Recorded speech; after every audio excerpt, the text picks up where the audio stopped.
Hi mga kaibigan, magandang araw ho sa inyong lahat. Sa video na to, pag-uusapan ho natin kung bakit nga ba nababawasan ang ating 60,000 minutes of viewed. Okay, so eto ho mga kaibigan, kasi ako po ay nagtataka kung bakit nababawasan yung aking 60,000 minutes of viewed. So napansin ko nung aking mga video na nagla-live ako dati ay wala na doon sa aking videos.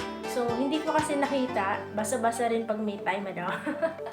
Okay, so kapag kayo po ay nag-live, halimbawa tapos na po kayong mag-live mga kaibigan, ay meron po mga option doon na 60 days, 30 days, tapos never delete. Yun po yung pipiliin natin, yung never delete, okay? So kasi nga, kapag yung pipiliin natin 60 days, 30 days, after ng 30 days, automatic na mawawala ang video ninyo, okay? So, sayang naman yung mga nag-gain natin na watch time, tapos mawawala lang, di ba? Parang siya, siyempre, takot tayong mawala, di ba? Anyway, mga kaibigan, ganun lang po siya kadali. Sana mga kaibigan, meron kayong natutunan sa video na ito. Kung meron man po kayong natutunan mga kaibigan, follow me for more. Salamat!